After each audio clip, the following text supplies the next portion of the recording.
ఇల్లు నీళ్ళలో నానబెట్టి తీయాలండి. నీళ్ళలో మునిగినట్టు తేలినట్టు ఉండాలి ఎప్పుడు. నీళ్ళు కారుతుండాలి ఇల్లు. ప్రెసెంట్ ఉన్న సిచ్యువేషన్లో పర్ స్క్వేర్ ఫీట్ ఎంత ఛార్జ్ చేస్తారు బిల్డర్స్ నార్మల్గా?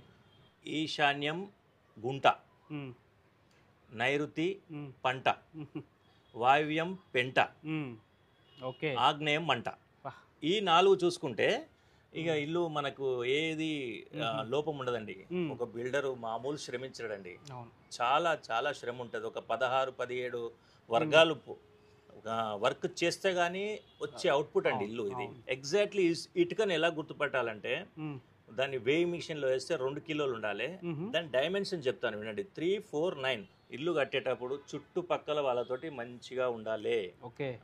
4 ప్లాన్లు తీసుకోండి. 4 ది బెస్ట్ ప్లాన్ ఏది అనిపించిందో దాన్ని ఇంప్లిమెంట్ చేయండి. ఫస్ట్ ప్లానింగ్ ఏనండి, తర్వాత బడ్జెట్. మీరు ప్యాషనేట్ గా రండి. ఆ ప్యాషన్ ని మీకు డబ్బులు చేస్తుంది. డబ్బు చేయాలని వస్తే ఉన్న డబ్బు పోతుంది. 100% కరెక్ట్ చెప్పారు.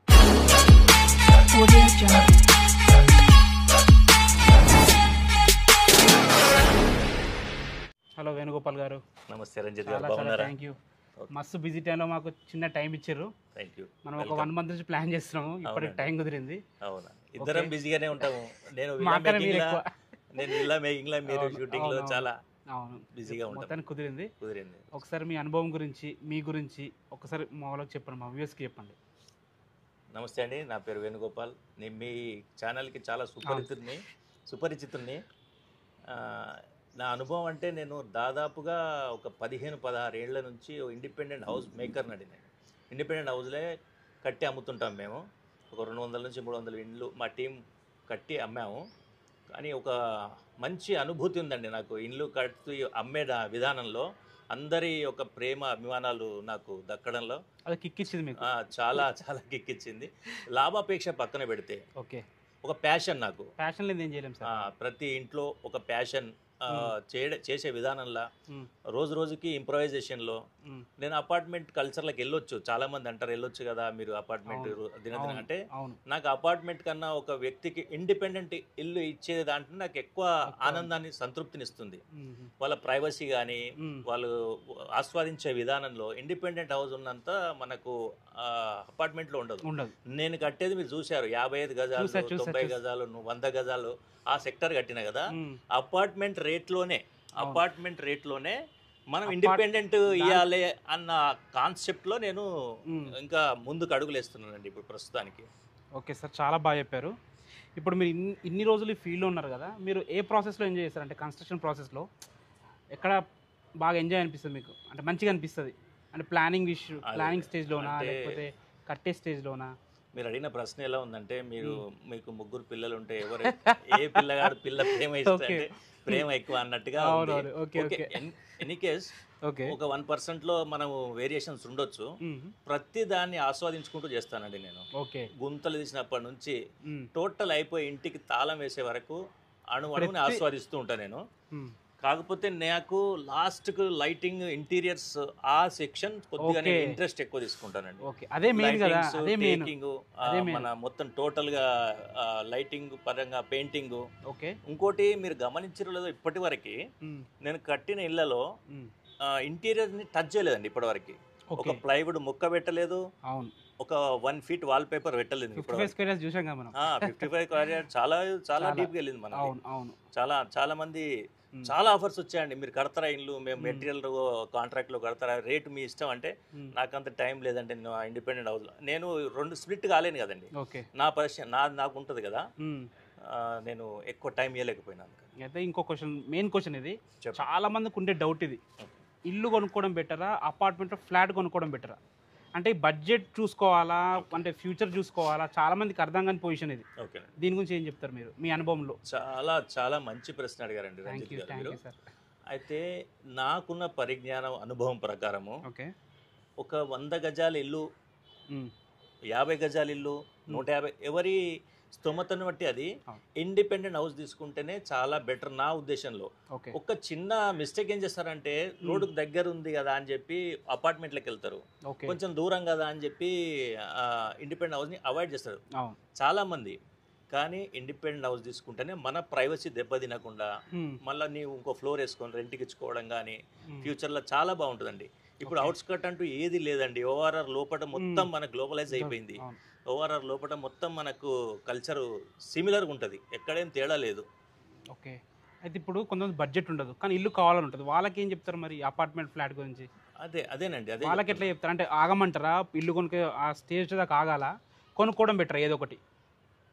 కొంచెం ఆగితేనే మంచిదండి. ఆగి ఒకటేసారి, ఎందుకంటే మధ్యతరగతి వాళ్ళు రెండు సార్లు నిర్ణయాలు తీసుకోలేని పరిస్థితిలో ఉన్నారండి ఇప్పుడు. స్టెప్ వేసి మళ్ళీ చేయలేరు కాబట్టి కొంచెం ఊరవతలైనా, కొంచెం మనకు డిస్టెన్స్ దూరం ఉన్న ఒక్క 4-5 ఏళ్ళు కష్టపడితే మీ పిల్లలకు ఫ్యూచర్ ఇచ్చినట్టే. మీరు ఇంకా ఒక్క చిన్న ఉదాహరణ చెప్తానండి. నేను నా ప్రాక్టికల్ ఉదాహరణ 2008లో నేను 22 లక్షలకు 180 గజాలు ఇల్లు ఇచ్చానండి. ఇక్కడ మన అల్మాజ్గూడ విలేజ్లో. అల్మాజ్గూడ విలేజ్లో ఇచ్చే వాళ్ళ ఫ్రెండ్ కొత్తపేటలో అపార్ట్మెంట్ తీసుకున్నాడండి. వాళ్ళ ఫ్రెండ్ సేమ్ రేట్ అపార్ట్మెంట్ తీసుకున్నాడు. వాళ్ళిద్దరికి తర్జన భర్జన నడిచింది. నా బలవంతంగా ఆయన ఇల్లు తీసుకున్నాడు, ఆయనేమో అపార్ట్మెంట్ తీసుకున్నాడు. ఇవాళ ఆయన అల్మాజ్గూడలో ఆయన ఇంటి విలువ 1.5 కోటి, ఆయన అపార్ట్మెంట్ విలువ అదే 30-40 లక్షలు ఉందండి. ఆయన మంచిగా రిటైర్మెంట్ లైఫ్ ఎంజాయ్ చేస్తున్నాడండి. ఇప్పుడు హాయిగా పైన 2 ఫ్లోర్లు వేసుకున్నాడు, హాయిగా ఇంట్లో కింద కుర్చీలో టీవీ చూసుకుంటా ప్రశాంత జీవితం గడుపుతున్నాడండి. ఇంకా మన ప్రైవసీ కూడా దెబ్బతిన్నది నా దృష్టిలో. ఫ్లాట్ కంటే మీరు ఇది ఇల్లు తీసుకోవడం బెటర్. డెఫినెట్గా దాంట్లో ఎటువంటి డౌట్ లేదండి. సార్, ఈ రోజుల్లో ఇల్లు కట్టుకోవాలని ఆలోచిస్తున్న వాళ్ళకి ఒక చిన్న 100 గజాల ఇల్లు సింపుల్గా కట్టుకోవాలంటే ఎంత ఖర్చు అవుతుంది? ఇందులో ఇంకో క్వశ్చన్ అడుగుతా మీకు. చెప్పండి. వాళ్ళు సొంతంగా కట్టుకుంటే బెటరా, ఒక బిల్డర్కి ఇస్తే బెటరా, లేకపోతే రెడీగా ఉన్న ఇల్లు తీసుకుంటే బెటరా? క్వశ్చన్ చాలా మందికి ఉంటాయి. ప్రతి మధ్యతరగతి వ్యక్తులకు వచ్చే డౌటే ఇది, సందేహం ఇది. ఇంకా మన దగ్గర ప్లేసు స్థలం ఉండి కట్టాలనుకున్న వాళ్ళకు వచ్చే సందేహాలు ఇవి. డెఫినెట్గా ఆ స్థలం అమ్మి ఇంకో ఇల్లు కొనుక్కోవడం కరెక్టా, ఎవరికైనా ఇవ్వడం కరెక్టా, మనం నిలబడి కట్టించుకుంటే కరెక్టా, ఇవన్నీ వచ్చే సందేహాలే. దానికి నాకున్న పరిజ్ఞానం ప్రకారం నేను నివృత్తిస్తాను. ఇప్పుడు మీరు అడిగారు కాబట్టి దాని గురించి నేను విశ్లేషిస్తాను ఒక్కొక్క అంశాన్ని. ఇప్పుడు చాలా మంది అంటారండి బిల్డర్లు కొనే వాళ్ళు, తెలియని వాళ్ళు ఏం మాట్లాడతారంటే 1500 వస్తుంది, ఒక ఎస్ఎఫ్టీకి 1600 వస్తుంది ఖర్చు అని అనాలిసిస్ చేసుకుంటారు వాళ్ళది వాళ్ళు. అది కరెక్ట్ కాదండి. ఒక బిల్డరు మామూలు శ్రమించడండి, చాలా చాలా శ్రమ ఉంటుంది. ఒక 16-17 వర్గాలు వర్క్ చేస్తే గానీ వచ్చే అవుట్పుట్ అండి ఇల్లు ఇది. అంటే నాణ్యత లోపాలు ఒకరొకరు ఒక రకంగా బేస్డ్ ఆన్ థింకింగ్ అండి, అంతే. అనుభవాన్ని బట్టి కూడా ఉంటుంది. అవునండి. ఇంకా మీరు అడిగారు కాబట్టి చెప్తున్నా నేను. ఒక 100 గజాల ఇల్లుని మనం ఇంటికి మొత్తం గుంతలు తీసినప్పటి నుంచి ఇంటికి తాళం వేసి గృహప్రవేశం చేసే వారికి ఎంత ఖర్చు వస్తుందని అడుగుతున్నారు కదా. ఇప్పుడున్న పరిస్థితుల కాలమానం ప్రకారం ఒక నాణ్యంగా మంచిగా నాణ్యంగా ఇల్లు కట్టాలి అంటే మీకు ఒక 20 లక్షలు ఖర్చు వస్తుంది. ల్యాండ్ ఉంటే 18 నుంచి 20 లక్షలు వస్తుంది. ఏ లొకేషన్లో అయినా. లొకేషన్ కి కన్స్ట్రక్షన్ కి సంబంధం ఉండదండి. చాలా మంది అక్కడనే మిస్ అవుతారు. లొకేషన్ ఊర్లో కట్టినా అవే పైసలు ఇవ్వాలి, సెంటర్లో కట్టినా అదే, హ్యాబిట్ సెంటర్లో కట్టండి, గచ్చిబౌలిలో కట్టండి, అదే ఖర్చు వస్తుంది, సేమ్ కాస్ట్ వస్తుంది. అందుకనే ఒక 20 లక్షలు వస్తుంది. 100 గజాలు ఇల్లు కడితే 18 నుంచి 20 లక్షల వరకు ఖర్చు వస్తుంది. నాణ్యంగా ఇల్లు అవుతుందండి. ఓకే. ఇప్పుడు మనం సొంతం కట్టుకోవడం బెటరా, బిల్డర్కి ఇవ్వడం కరెక్టా, లేకపోతే రెడీగా ఉన్న ఇల్లు కొనుక్కోవడం బెటరా? మనము ఓపిక ఉండి ఇంట్లో పెద్ద మనుషులు ఎవరైనా ఉండి ఓపిక ఉండి చేయగలిగితే మనం కట్టుకోవడం బెటర్ అండి. ఓకే. మన ఇంట్లో వండుకొని తిన్నట్టుగా మన ఇంట్లో వచ్చిన తృప్తి రాదు కదా. ఇంకా లేకపోతే బిల్డర్ నాణ్యత చూసి ఆయనకున్న అనుభవ పరిజ్ఞానాన్ని బట్టి ఒక పేపర్ అండర్స్టాండింగ్, మ్యూచువల్ అండర్స్టాండింగ్ ఉంటుంది ఇద్దరి మధ్యలో, MOU ఉంటుంది. ఆయన ఏం వాడుతున్నారు మొత్తం ప్రిపేర్ చేసేసి దానితో సైన్లు తీసుకొని పర్ఫెక్ట్గా పేమెంట్ కండిషన్ ఎట్లా, బునియాద్ అప్పుడు ఎంత, బ్రిక్ వర్క్ అప్పుడు ఎంత, స్లాబ్లు అప్పుడు ఎంత, ఫైనల్గా ఎంత, ఒక 4 విడతలుగా అమౌంట్ని రిలీజ్ చేసుకొని మంచి బిల్డర్, అనుభవం ఉన్న బిల్డర్కి ఇచ్చినా తప్పులేదండి. ఓకే. ఇక ఇంకా వద్దు నాకు అసలే రిస్క్ వద్దు అనుకుంటే ఉన్న స్థలాన్ని అమ్మేసుకొని మంచి బిల్డర్ కట్టిన ఇల్లు, నాణ్యమైన బిల్డర్లు చాలా మంది ఉన్నారండి. ఈ నాణ్యమైన బిల్డర్ని ఎట్లా తెలుసుకోవాలి సార్? బ్యాక్గ్రౌండ్ చూసుకోవాలండి మీరు. చుట్టుపక్కల వాళ్ళు అడగడమా? చుట్టుపక్కల తెలిసిపోద్దండి. ఇంట్లోకి వెళ్ళంగానే ఆ వైబ్రేషన్ మనకు అర్థమైపోతుంది. మాక్సిమం ఆ విధానము, ఆ వాడిన ఐటమ్స్ చుట్టుపక్కల వాళ్ళని అడిగినా మనకు ఈజీగా అర్థమైపోతుందండి. వీళ్ళు శాండ్ వాడారా, సిమెంట్ బ్రిక్ వాడారా, రెడ్ బ్రిక్ వాడారా, అన్నీ అర్థమైపోతాయండి. ఇక మనకు ఏది సమయం లేదు అన్నప్పుడు ఆ ఆప్షనే కరెక్ట్. ప్రెసెంట్ ఉన్న సిచ్యువేషన్లో పర్ స్క్వేర్ ఫీట్ ఎంత ఛార్జ్ చేస్తారు బిల్డర్స్ నార్మల్గా? బిల్డర్స్ చెప్తున్నాను కానీ మంచి క్వాలిటీ మంచి నాణ్యంగా రావాలంటే 2000 రూపాయలకు పర్ ఎస్ఎఫ్టీ ఉంటుందండి. 2000 పర్ స్క్వేర్ ఫీట్. కొంతమంది 1500 అంటారు, 1600 అంటారు, ఇది కరెక్టేనా? అది కరెక్ట్ ఇది కాదండి. ఎట్లా అంచనా వేయాలి, ప్రజెంట్ ఎట్లా నడుస్తుంది అనేది? అదే ఇప్పుడు మన నాణ్యతను బట్టి అండి. ఓకే, వాళ్ళు క్వాలిటీని నాణ్యంగా బట్టి. వాళ్ళు నాణ్యంగా చేయాలి అంటే మీకు 2000కి తగ్గించారండి. 2000కి తగ్గిస్తారు అంటే ఎక్కడో నాణ్యత లోపాలు ఉంటాయని మనం ఓకే. అనుకోవాలండి. గేజ్ తీసుకోవాలి, ఏదో ఒక దగ్గర కాంప్రమైజ్ అవుతారు బిల్డర్స్. కంపల్సరీ అది మీరు గమనించరు మీకు అర్థం కూడా కాదు. అర్థం కూడా కాదు. అవును. ప్రజెంట్ మార్కెట్లో ఎలాంటి ట్రెండ్స్ నడుస్తున్నాయి కన్స్ట్రక్షన్లో, ఇల్లులలో? ఉమ్. పబ్లిక్ ఎక్కువ దేనికి ఇష్టపడుతున్నారు? మిడిల్ క్లాస్ రేంజ్ గురించి చెప్తానండి నేను. ఓకే. మనకు హయ్యర్ సైడ్ అవసరం లేదు, మ్మ్. వాళ్ళు హై రైజ్కి వెళ్ళిపోతారు, మ్మ్. మనకు సంబంధం లేని అంతే, విషయం. నిజమే. మిడిల్ క్లాస్ రేంజ్ వచ్చేసి ఇప్పుడు మ్మ్. నేను కట్టే విధానంలో, నేను చూస్తున్న విధానంలో నాకు ఒక 70 లక్షల నుంచి మ్మ్. ₹1,00,00,000 లోపు రిక్వైర్మెంట్ బాగుందండి జనాలకి. ఓకే. చాలా అడుగుతున్నారు ఆ రేంజ్, ఆ సెక్టర్. మ్మ్. ఒక గ్రౌండ్ ఫ్లోర్ అయినా సరే, G+1 అయినా సరే, మ్మ్. 80 లక్షలు, 70, 80 నుంచి ₹1,00,00,000 వరకు రిక్వైర్మెంట్ చాలా ఉంది. ఓకే. డిపెండ్స్ ఆన్ ఏరియా, ఒక్కొక్క ఏరియా నచ్చుతుంది. అవును. అట్లా ఆ రిక్వైర్మెంట్ అయితే చాలా ఉందండి ఇప్పుడు ప్రస్తుతం. ఓకే. ఇప్పుడు ఒకప్పుడు హెవీ కలర్స్ వేసి డిఫరెంట్గా ఎలివేట్ చేస్తుంది ఇల్లుని. అవును, ఇప్పుడు అలాంటి ఇల్లులు కనుమరుగు అయిపోతున్నట్టున్నాయి కదా. అవునండి. ఇప్పుడు కొద్దిగా సింపుల్ లుక్, నీట్గా ఉండి మంచి లైటింగ్తో వేస్తే నచ్చుతుంది అనుకుంటా పబ్లిక్. ఎగ్జాక్ట్లీ అండి, ఎగ్జాక్ట్లీ. ఆ కలర్ ట్రెండ్ పోయిందండి ఇప్పుడు. ఆ చిలుక పచ్చ కలర్, ఆరెంజ్ కలర్ అంటే వారిని విమర్శించడం కాదు, కాకపోతే ఆ ట్రెండ్ లేదు. నచ్చట్లే. లైట్ సోబర్ కలర్స్ ఇంట్లోకి పోతే ప్రశాంతంగా ఉండేటట్టుగా, ఒక మనము ఇంట్లోకి వస్తే ప్రశాంతంగా ఉండాలి వాతావరణం అంటే లైట్ కలర్స్. మా బిల్డింగ్స్ ప్రమోట్ చేశారు, మీరు ప్రాక్టికల్ గా చూశారు. అవునవును. వెరీ లైట్ కలర్స్ వాడతాను, చాలా పాష్ లుక్ ఉంటాయండి. ఇప్పుడు అలాంటి ట్రెండ్ ఉంది. అదే ట్రెండ్ నడుస్తుందండి ఇప్పుడు ప్రస్తుతం. ఓకే సార్, ఇప్పుడు ఒక మధ్యతరగతి వ్యక్తి ఇల్లు కట్టుకుందామని ఫిక్స్ అయిపోయింది అనమాట. ల్యాండ్ ఉంది, ప్లానింగ్ ఎలా వేసుకోవాలి, స్టెప్ బై స్టెప్ ప్రాసెస్ ఎలా ఉంటుంది, వాస్తు గురించి ఆలోచించే వాళ్ళకి మీరు ఏం చెప్తారు? ప్లానింగ్ అంటూ ఏం లేదండి, ఒక మంచి ఆర్కిటెక్టర్ని, మనకు అవగాహన ఉన్న వ్యక్తిని, ఎవరైనా దాని గురించి అవగాహన వ్యక్తిని ఎవరినైనా, మనకు తెలిసిన వాళ్ళు ఉంటారు కదా, ఒక మంచి ఇంజనీర్ని ఇచ్చే ప్లాన్ని, దాని ప్రకారము స్టీల్ డిజైన్లో ఎటువంటి రాజీ పడకుండా మంచి స్టీల్ డిజైన్, మనకు శరీరంలో బొక్కలు ఎంత అవసరమో, బోన్స్, దానికి స్టీల్ ఎంత అవసరం అండి. సిమెంటు, స్టీలు, ఎక్కడన్నా రాజీ పడకుండా టీఎంటీ స్టీల్ ఏ బ్రాండ్ గురించి నేను చెప్పానండి, ఒక మళ్ళీ ప్రమోట్ చేసినట్టయితే ఏదైనా టీఎంటీ స్టీల్ వాడండి, మంచి కాంక్రీటు, ఇసుకతో వాడండి, అల్ట్రాటెక్ సిమెంట్ వాడండి, మంచి నాణ్యంగా వాడండి, రాజీ పడకండి ఎక్కడ. అది అయిపోయాక నెక్స్ట్ స్టెప్లో బ్రిక్, లైట్ వెయిట్ బ్రిక్ వాడాలండి ఎప్పుడైనా. లైట్ వెయిట్ బ్రిక్ అని 2 kgs ఉంటుందండి. ఇటుక ఒకటి వచ్చేసి మనకి 2 kgs. ఎగ్జాక్ట్లీ ఇటుకని ఎలా గుర్తుపట్టాలంటే, దాన్ని వేయి మిషన్లో వేస్తే 2 కిలోలు ఉండాలి. దాని డైమెన్షన్ చెప్తాను వినండి, 349. ఎప్పుడైనా ఒక టేప్ మన జేబులో ఉండాలండి, చిన్నది. 10 feet టేప్ ఎప్పుడైనా ఇల్లు కట్టుకునే వాళ్ళ దగ్గర టేప్ ఒక ఇన్స్ట్రుమెంట్ లాగా 3 ఇంచులు, 4 ఇంచులు, 9 ఇంచులు సైజ్ ఉండాలి, 2 కిలోల వెయిట్ ఉండాలి. కరీంనగర్ బ్రిక్ అంటారండి, బ్రాండ్ ఏదైనా వెళ్ళండి మీరు, లైట్ వెయిట్ వెళ్ళండి, ₹11 అట్లా ఛార్జ్ చేస్తున్నారు ఈ మధ్య. మంచి బ్రిక్ అయితే ₹11. మంచి బ్రిక్, సిమెంట్, ఇసుకతో కట్టుకోండి ప్రశాంతంగా. క్యూరింగ్ ఇంపార్టెంట్ అంటే మనిషికి కూడా రోజు నీరు ఎంత అవసరం, క్యూరింగ్ కంపల్సరీ. క్యూరింగ్ వాచ్మెన్కి ₹2 ఎక్కువ ఇచ్చినా కానీ క్యూరింగ్ ఇల్లు నీళ్ళలో నానబెట్టి తీయాలండి. నీళ్ళలో మునిగినట్టు తేలినట్టు ఉండాలి ఎప్పుడు. నీళ్ళు కారుతుండాలి ఇల్లు. చాలా అప్పుడు మంచి రిజల్ట్ వస్తుంది, క్రాక్స్ రావు, మంచి మనకు నాణ్యంగా ఉంటుంది, స్ట్రెంత్ ఉంటుందండి ఇల్లు. ఓకే. వాస్తు గురించి చాలా మందికి ఐడియా ఉండదు. ఈ వాస్తు గురించి ఎట్లా సెటప్ చేసుకోవాలి దాన్ని ముందే, ఎలాంటి తప్పులు జరగకుండా?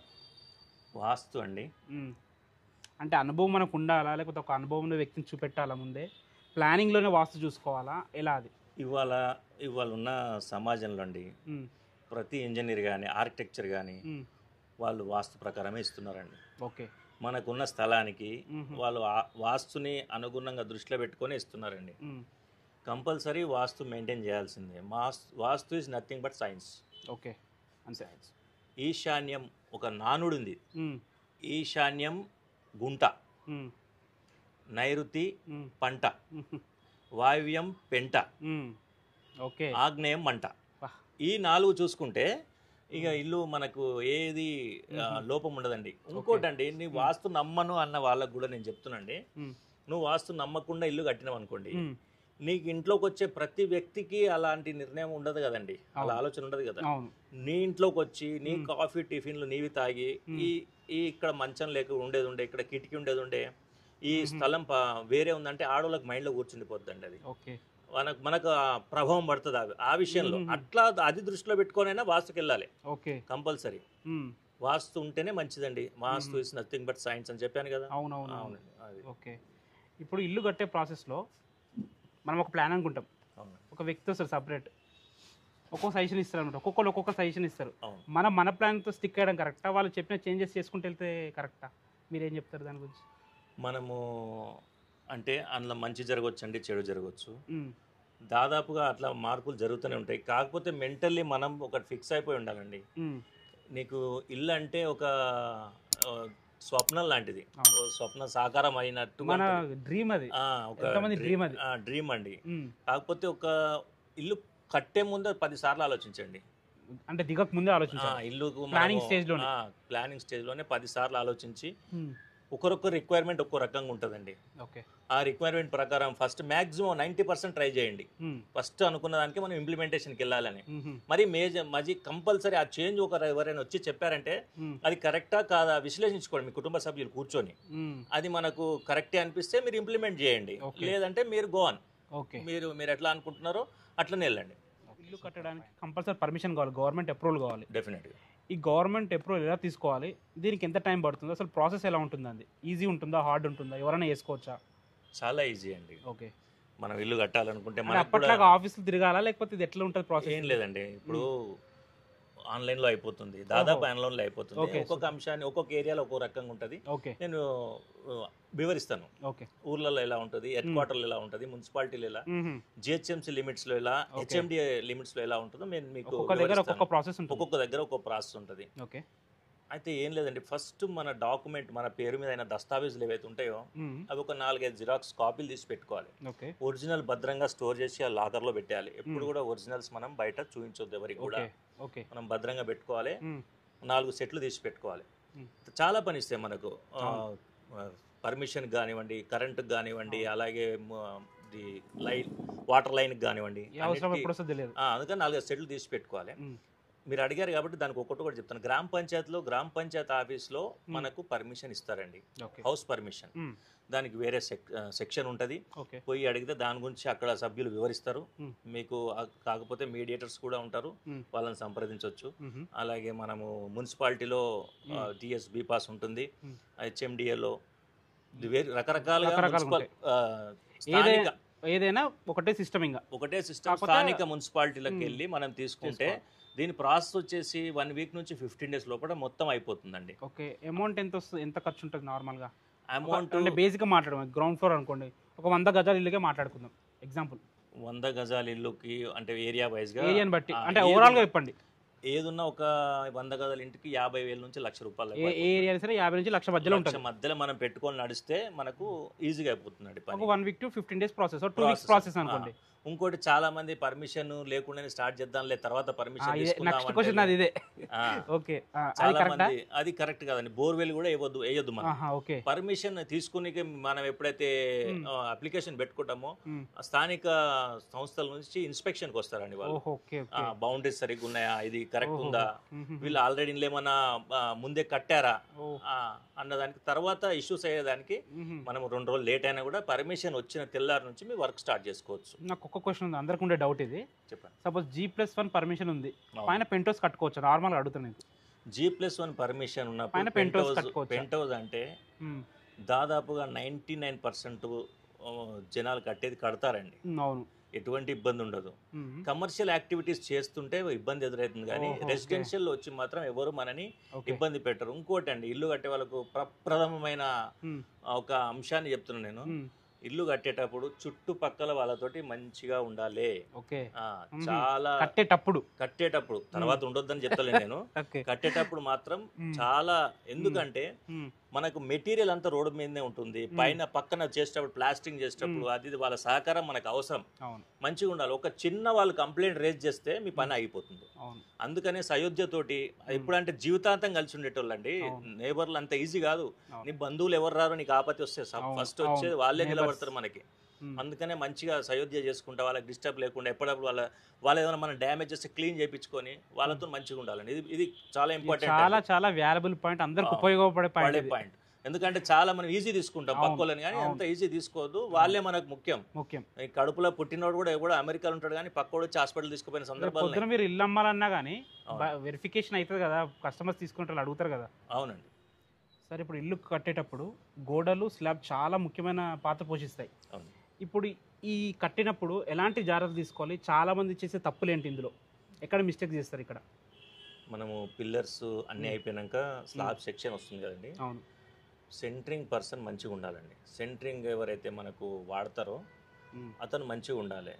ఇంజనీర్ ఇచ్చిన ప్లాన్ ప్రకారం ఏరియా వైజ్గా ఇంజనీర్ మనకు ఎలా అల్లాలి, దాని డైమెన్షన్స్ ఎలా ఉండాలి, రింగ్ది కానీ స్లాబ్ది కానీ దాని ప్రకారం వెళ్ళాలండి. నేను చెప్తే ఒక్కొక్క దానికి ఒక్కొక్క వివరంగా ఉంటుంది.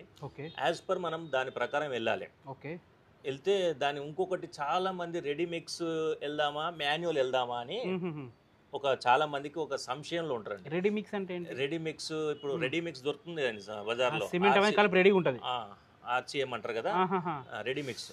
మిషన్ తెచ్చి పోసేస్తుంది, మనకి ఫ్రీ అయిపోతుంది, పని తక్కువ అవుతుంది. కానీ ఒక చిన్న ఇల్లు, ఇండిపెండెంట్ ఇల్లు కట్టే వాళ్ళు మాత్రం మాన్యువల్ గా వెళ్తేనే మంచిదండి. మిల్లర్ తెచ్చుకొని మన ముంగట మనం కలుపుకుంటే ఇసుక ఎంత వాడుతున్నాము, కంకర ఎంత వాడుతున్నాము, సిమెంట్ ఏది వాడుతున్నాము, అది మన నాణ్యత మనకు తెలుస్తుంది. మన ఇంట్లో వండుకున్నట్టు ఉంటుందండి. రెడీమిక్స్ అంటే హోటల్ నుంచి ప్యాక్ చేసుకుని తిన్నట్టు ఉంటుంది. కాకపోతే చాలా మంది అంటారు మెట్రో కూడా రెడీమిక్స్ తోనే వాడారు కదా, అది వాడితే తప్పిందంటారు. కానీ మనం ఇండిపెండెన్స్ హౌస్ గురించి మాట్లాడుతున్నాం కాబట్టి మాన్యువల్ గా ప్రశాంతంగా ఓ మిల్లర్ తెచ్చుకొని చేసుకుంటే చాలా అద్భుతంగా ఉంటది. తెల్లారి మళ్ళా మంచి కట్టలు కట్టేసి నీళ్ళు నిండా చెరువులో నీళ్ళు ఉన్నట్టు నింపి పెట్టుకోవాలి. దాంట్లో హాయిగా 15 రోజులు ప్రశాంతంగా నింపి పెట్టుకోవాలి. క్యూరింగ్ మాత్రం చాలా ఇంపార్టెంట్. ఇల్లుకి క్యూరింగ్ ఇంపార్టెంట్. ఒక 15 రోజుల వరకు చెక్క మాత్రం ఇప్పకుండా మేనేజ్ చేసుకోవాలండి. ఇప్పుడు గోడలు ఎంత సైజ్ తో కట్టుకుంటే బెటర్ అంటారు? గోడలు వచ్చేసి డిపెండ్స్ ఆన్ మన ల్యాండ్ సైజ్ బట్టి. అయితే అవుటర్స్ ఏవైతే మనకు నీళ్ళలో నానేవి వర్షం పడ్డప్పుడు నానే గోడలు ఏవైతే ఉంటాయో అవన్నీ మాక్సిమం బాగా గుర్తుపెట్టుకోండి 9 ఇంచెస్ ఉండాలండి.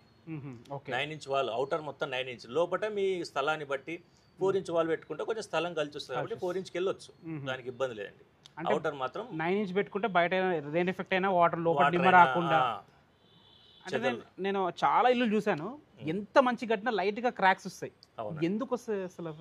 అంటే ఎక్కడ మిస్టేక్ అవుతుంది? అది మిస్టేక్ కాదండి, అది సహజమైన ప్రక్రియ. అది చాలా మంది తెలియక సరిగ్గా కట్టలేదేమో, క్రాక్స్ వస్తున్నాయేమో అనుకుంటారు. లేదండి, అంటే కొన్ని క్రాక్స్ బిల్డర్ లోపాల వల్ల 5 రూపాయల బిల్ల పట్టేస్తే అంత వస్తాయండి. అవి మేజర్ గా మనం పరిగణించాలి. అవి ఇబ్బందికరమైన కొంచెం ఎయిర్ క్రాక్స్, ఎందుకంటే అప్పటికిప్పటికి ఈ కెమికల్స్ లో తేడా వచ్చేసి ఎయిర్ క్రాక్స్ కూడా మీరు అధైర్యపడొద్దు, భయపడొద్దండి. ఎయిర్ క్రాక్స్ వచ్చినప్పుడు ఒక 2-3 ఏళ్ల తర్వాత మళ్ళా మనం పెయింట్స్ వేసుకుంటాం కదండి, అప్పుడు క్రాక్ ఫిల్లింగ్ చేసుకుని వేసుకుంటే జీవితాంతం ఇంకా మనకి ఏవి రావాలి. ఎయిర్ క్రాక్స్ కూడా ఎవరేం ఆపలేరు దాన్ని. వస్తుందండి ఖచ్చితంగా, ఎవరిని దాన్ని మనం ఆపలేము, ఎవరిని కూడా నిందించలేము ఆ విషయంలో.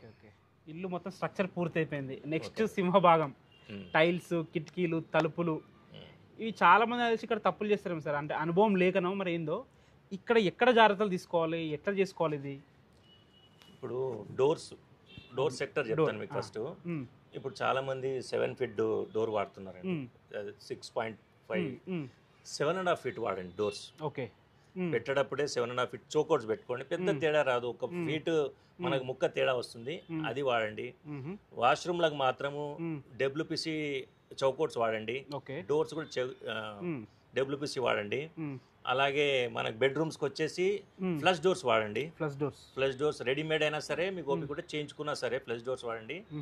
విండోస్ మాత్రం చాలా మంది ఏం చేస్తారంటే ఇంకా కూడా ఇప్పుడు చెక్కవి పెడుతున్నారు, చెక్క కిటికీలు వాడకుండా యూపీసీ విండోస్ చెక్క కిటికీ. అంటే ఇప్పుడు ఆ డోర్స్ అవి కొంచెం మెయింటెనెన్స్ వస్తున్నాయండి, అవి బెండ్ అవ్వకపోవడం, అంత నాణ్యంగా వస్తలేదు కదా. కర్ర ఇప్పుడు కలప ఇప్పుడు ముందట్లాగా లేదు, కలప మనకు మామూలు కలప వస్తుంది కాబట్టి మనకు యూపీసీ వెళ్తే మనకు దుమ్ము రోపట రాకుండా, దుమ్ము పర్సంటేజ్ కానివ్వండి, అన్నిటికీ చాలా బాగుంటుందండి. ఒక్క మెయిన్ క్వశ్చన్ అడుగుతా మీకు, కరెక్ట్ చెప్పాలి మీరు. టైల్స్ బెటరా, మార్బుల్స్ బెటరా, లేకపోతే గ్రానైట్ బెటరా ఫ్లోరింగ్కి? కరెక్ట్ చెప్పండి మీరు. మీరేది వాడతారు నార్మల్గా? నేను నా సొంత ఇంట్లో కూడా నేను టైల్స్ వేసుకున్నానండి. ఓకే, టైల్స్ వాడితే నేను నాకు ఒక డాక్టర్ చెప్పిన విషయం ఏంటంటే కొంచెం బొక్కల నొప్పులు కూడా తక్కువ వస్తాయండి అంట. ఎందుకంటే అది బట్టిలా కాల్చి తీస్తారు కదా, ఓకే. దాంట్లో ఇప్పుడు ఈ వీటి అన్నిటికీ స్వేద రంధ్రాలు మనకి ఎట్లుంటాయో ప్రతి బండకు అట్లాంటి రంధ్రాలు ఉంటాయి. దాని ద్వారా కొద్దిగా మనకు ఇబ్బంది అవుతుందని డాక్టర్ చెప్పారండి. ఓకే. ఇంకొకటి టైల్స్ లో కూడా మీరు సిరామిక్ అని వెట్రిఫైడ్ అని ఉంటాయండి. సిరామిక్ ఏమో ఎండబెట్టి తీస్తారు అవి టైల్స్, ఈ వెట్రిఫైడ్ ఏమో బట్టిలా కాల్చుతారు అవి. వెట్రిఫైడ్ టైల్స్ వాడితే చాలా మంచిది, నాణ్యం కూడా ఉంటుంది. రేపటికి ఒక 10-20 ఏళ్ళ వరకు కూడా మనకు డ్యూరబిలిటీ ఉంటాయి అవి. వెట్రిఫైడ్ వాడాలి. నేను వాడే బ్రాండ్ మాత్రము మీరు గూగుల్ కూడా చేసుకోండి, నేను వాడే బ్రాండ్ మాత్రం ఆర్ఏకే వాడతాను. రసల్ కైమా దుబాయ్ నుంచి తయారై వస్తుందండి. ఇది ఇక్కడ కూడా ఉంటాయి బ్రాండ్ పేరు రసల్ కైమా. నేను వాడేది మీరు గూగుల్ చేసుకున్నా చూసుకుంటే మీకు అది టాప్ 5లో ఉంటుందండి. చాలా నాణ్యంగా ఉంటుంది, స్ట్రెంగ్త్ బాగుంటుందండి. ఇప్పుడు మేకర్ కూడా కట్ చేస్తుంటే ఆ సౌండ్ అలాగ వస్తుంది, ఆ స్ట్రెంగ్త్ అలాగ ఉంటుంది. అది నేను ఇప్పుడు మా ఇంట్లో కూడా అవే 15 ఏళ్ళ నుంచి ఉన్నాయి. ఇట్లా మనం మంచు వరిసినట్టు ఉంటుందండి. బాగుంటుంది. ప్రెసెంట్ లిఫ్ట్ చాలా మంది పెట్టుకొని ఆలోచిస్తున్నారు. అవునండి. ఈ లిఫ్ట్ ఎలా సెలెక్ట్ చేసుకోవాలి, ఇందులో ఎలాంటి క్వాలిటీస్ ఉంటాయి, ఇది చాలా పెద్ద సబ్జెక్ట్. ఇది అంటే చాలా మంది తెలియదు, అవగాహన ఉండదు కదా. అవునండి. ఎక్స్పీరియన్స్ ఉంది కాబట్టి అడుగుతున్నా.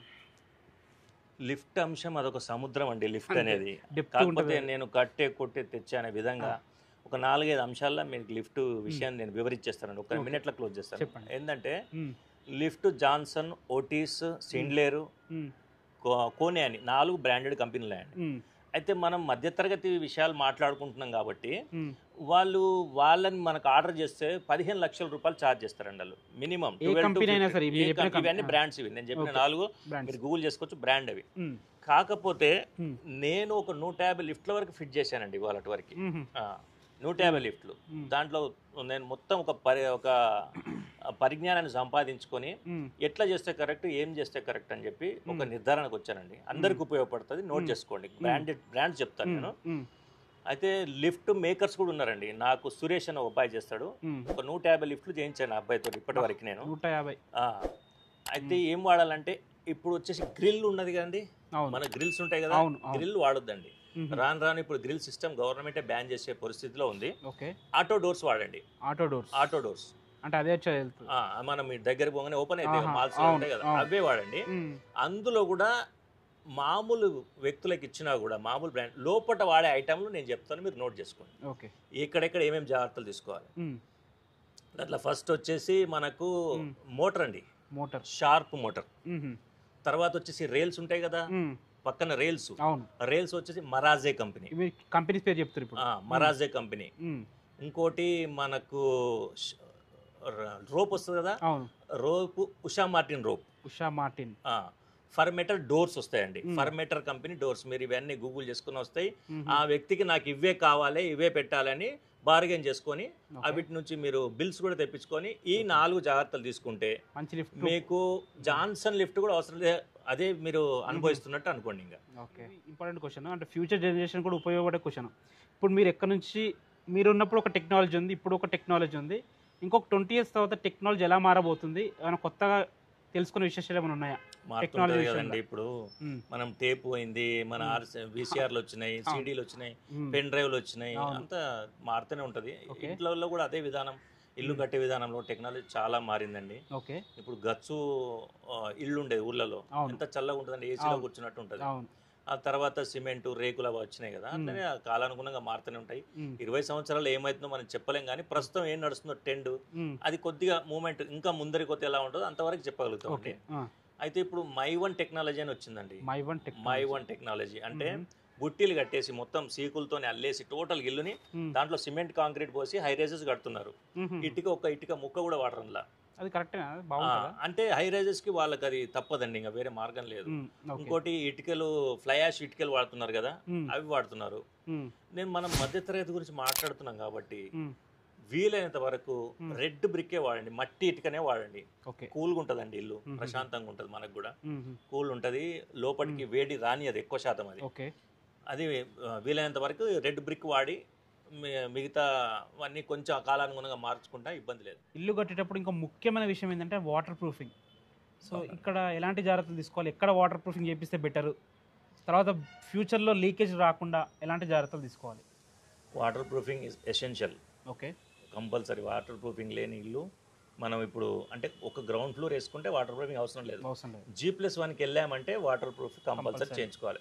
చాలా మంది వాటర్ ప్రూఫింగ్ అదే తప్పు చేస్తారండి. వాటర్ ప్రూఫింగ్ ప్లంబర్కి ఇచ్చేస్తారు.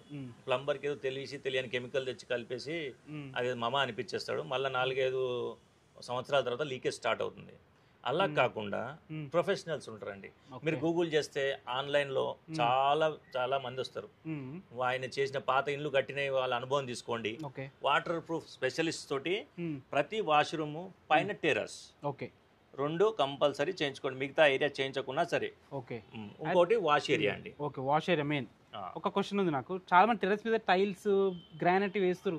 ఇది కరెక్ట్ వేయడం టెర్రస్ మీద? టెర్రస్ మీద గ్రానైట్ వేసుకోవచ్చా? గ్రైనైట్ వేయొద్దండి. టెర్రస్ పైన ఎంత వెయిట్ తగ్గిస్తే అంత మంచిగా అండి. టెర్రస్ పైన టైల్స్ వేసుకోవాలి. అది చెప్పాను కదా, వెట్రిఫైడ్ టైల్స్.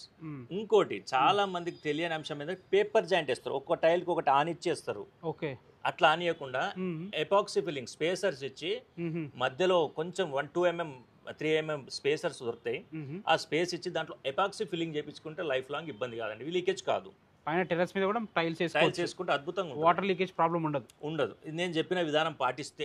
చాలా ఎనర్జెటిక్ గా చాలా బాగా చెప్పారు. చివరిగా 2 క్వశ్చన్స్ మీకు ఎక్కువ ఇబ్బంది పెట్టాను. 2 క్వశ్చన్స్ అడుగుతా, ఇంపార్టెంట్ క్వశ్చన్స్. కొత్తగా ఇల్లు కట్టుకుందాం అనుకుంటున్నారు అనుకోండి, వాళ్ళు కంపల్సరీ దీని మీద ఫోకస్ చేయాలి, ఇది చూసుకోవాలంటే ఏం చెప్తారు? అది కొత్త ఇల్లు కట్టుకున్న ఆలోచన వాళ్ళు ఫస్ట్ అండి ఫ్యామిలీ మెంబర్స్ కూర్చొని ఒక అండర్స్టాండింగ్ రావాలి.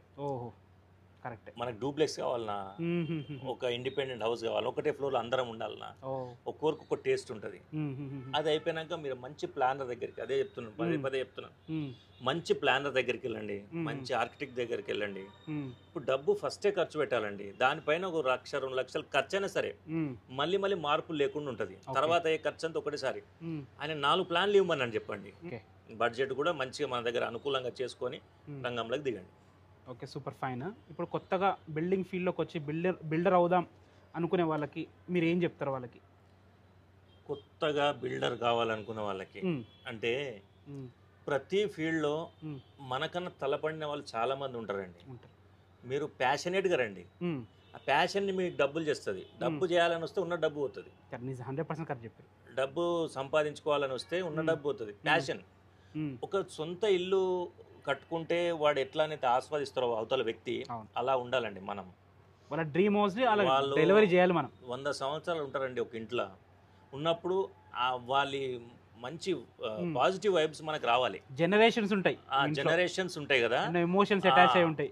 మనం కట్టేటప్పుడు నాణ్యత లోపాలు లేకుండా, ఎక్కడ రాజీ పడకుండా మంచి కట్టే అవకాశం మీకు ఉండే అనుభవం, సివిల్ ఫీల్డ్లో అనుభవం ఉంటే ఖచ్చితంగా దిగండి. పాజిటివ్గా మనకు అన్ని రిజల్ట్స్ వస్తాయండి. నాణ్యత లోపాలు లేకుండా చేయండి. లాభాపేక్ష తక్కువ పెట్టుకోండి ఫస్ట్. తర్వాత ఆటోమేటిక్గా సంపాదిస్తారు. పేరు సంపాదించండి, పేరు డబ్బు సంపాదించి పెడుతుంది. ఒక క్వశ్చన్ ఏమనుకోవద్దు. ఇప్పుడు కస్టమర్స్ ఎవరైతే ఉన్నారో చాలా మంది ఎలా కట్టుతారో చూస్తలేరు, క్వాలిటీ చూస్తలేరు, డబ్బు ఎంత తక్కువ ఉందో చూస్తున్నారు. దీనికి మీరు ఏమంటారు? అలా చూడొద్దండి. అలా నార్మల్గా ఉన్న పొజిషన్ అదే కదా, కరెక్టా కాదా?